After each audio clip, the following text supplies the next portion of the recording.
Hi guys, so today we have with us one of India's emerging artists, Fake Tattoos. So welcome to Intune by Gigmag. We are very pleased to have you here with us. I'm very pleased to be here as well. Thank you so much for having So me. are you ready for today? Yes, totally. Awesome. I'll always love playing in Pune. Pune is one of the best crowds in India, by the way. Oh, that's great. That's good to hear. The audience will be very pleased to listen that. So I saw on your Instagram feed that your song Haveli was featured on Tomorrowland's One World Radio. For any electronic artist, that is a big deal. So what was your emotions then? Uh, so what I can tell you is 2021 I had a great year, and I think Deepika Padukone also featured one of my shows in December. So I was like, okay, 2022 has to start with a banger. So when that came, I was like, okay, now we are stepping up. In every month, we are stepping up our game, and for me, like obviously it feels amazing because a global radio features, and then obviously your importance in the country also increases as an artist, but it's more of a challenge. The bigger you grow, then further the goal keeps going. Right, So it's more of a challenge. So that's more fun part. That you keep hustling and the work is more. So I like that part about it. That's amazing. So, what was your journey from Samprukt to Fake Tattoo? How did you land up producing your album Bloom, which was also your debut in 2019? Yes. Uh, so I think this was around 2013 or 14. I saw one of the music festival videos for an electronic music festival, and I was very inspired by the sound. I started producing first. पहले I wasn't a DJ. I did not give myself a name. तो करते करते edit करते करते I think Tiesto, one of the legendary DJs in the world, supported one of my tracks. My name was different then. It was first four initials of my name, Sam, and S was 5. It was 5 amp. This is something new. Yeah. So उसके बाद से I think throughout time I just kept producing more. काफी पुराने tracks भी है 2015, 16, and in between during an incident, Fake Tattoos का नाम आया. So I thought of picking that name up. There's a story behind it. If there's a follow-up question, then I'm going to tell you. Yeah, so tell us about what is the reason behind the fake tattoo, the artist name. So Comic Con, we have this international convention called Comic Con, Yeah, pop right. culture event. So that happened in Bangalore, and I was cosplaying as one of the DJs only, international DJs called Dead Mouse. And Dead Mouse has a lot of tattoos on his skin, so I had to obviously make fake ones. So when I got on stage as a performer, and someone from the crowd really screamed like, "I really like your fake tattoos." That's when Samprukt se 5 amp se fake tattoos ho gaya. Oh, Because it sounded very catchy, very intriguing. Like people are curious why the name, because I tell this story literally every day. that's awesome. That is something that we got to hear now. Yes. So, yeah, no one might know this story, I guess. So, Yeah. we're the lucky ones. So I've heard all of your music, and Thank in you. this country of Bollywood music, the way you incorporated techno, melodic house is very creative. So what are your plans to make this genre more reachable to the audience? Right now we have a very important tool which doesn't just, I mean, it's not like we cannot be bigger than Bollywood or smaller than Bollywood, but it increases the market. So internet being a tool is also giving us a lot of global exposure as well. So what I plan to do is obviously do more shows, be out there. It's like you can call it the Coca-Cola strategy. marketing yourself. The marketing yourself, the Coca-Cola strategy. By गांव तक पता है what Coca-Cola is. Why? Because they're just there. So my goal is to be as visible, my music to be visible as much as I can. It's a time work or something like that. And in between, if there are tools to escalate that process, obviously I will go further. But till now, whatever tools we have, be present as much and be available to common people, because it's not just serving the crowd that is there, it is also conversion of new crowd.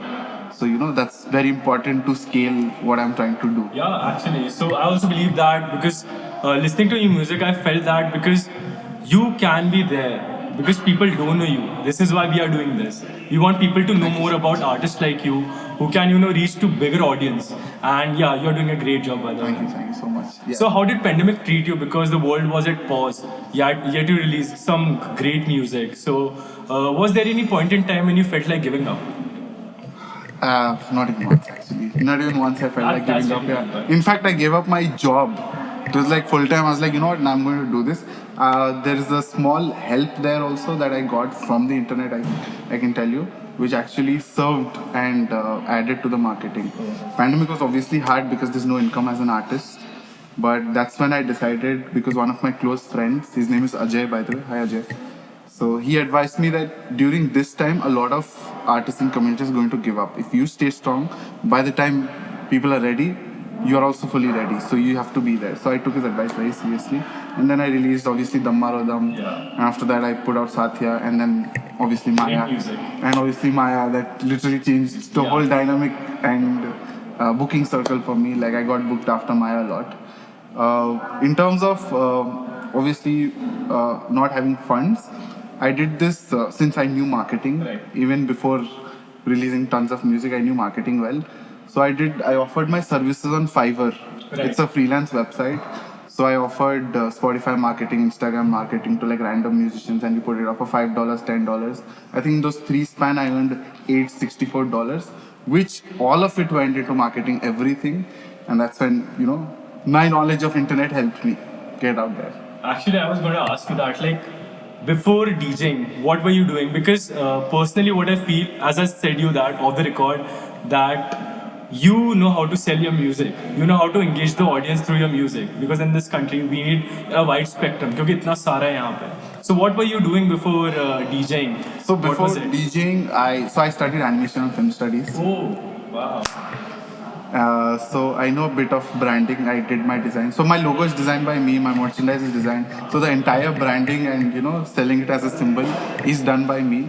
Because one thing I feel every artist has is needs to have. I feel a good design and packaging. So I knew that from before. So I think that helped me every time. And my logo is very adaptable to a lot of themes. So that way, I think it works for me in a way. For the strategy. Keep Yeah, it simple. keep it simple and less is more for me always. That's really nice, man. So, any one piece of advice you want to give to our emerging DJs and artists of this country, what would that be? During pandemic, I realized this time is very important. Please put out your content. People are there to listen to it, and people will only inspire you to go into a path where it can get more organized and more. Right. What do you say? More organized and more. It compounds over time. It's the same concept as everything. Don't give up. Just Don't give up. Just keep putting out content, and it'll compound to a bigger thing. And time is very important. That is very important. Very That's important, true. yeah. That's true. Please don't get into the idea of self-critiquing and wasting. That's the way you will critique yourself, others, and then you get into a very bad zone. So avoid that. Alright, that was an awesome answer. And is there any new music coming up? Are we going to see some big collaborations? Very soon, I have an album coming up. Oh, I wow. have obviously collaborated with a German friend of mine, and my college friends also have collaborated. There are a few collaborations there, 3-4 collaborations, and obviously some singles are already out. Haveli, Maya, Sufi is already out, and rest of them are coming out. May 4th is my release date for my second album, so stay tuned. Guys, May 4th. Stay tuned, that's for sure. And I saw on Instagram that you just met Kashmir. Yes. So, how was the experience? Please talk about it. I think he was very tired at that time, but then we had a very nice conversation about, he asked me if I'm coming to the show. Then I told him I'm also a DJ, and I told him I'm also pushing Indian music in the more underground and minimal format. And obviously, we had a small, very sweet talk, and I think he was busy with his team as well. Right. So it was like a 5-minute conversation. That's And more than enough, I guess, because he's such a great artist. His aura is more than enough for some people. Definitely. So that's great, man. That's something you should be proud of. You met him. Actually. That's He's, great. he's an amazing guy. So thank you so much for your time. We are really excited for your set at Helium tonight. And yeah, that's it. Thank you so much for having me as well. I hope all of you enjoy as well. I have a lot of unreleased stuff and my edits as well, so you're going to have a good time as well. Yeah, so guys, stay tuned and be there. Okay. Thank you so much. See you.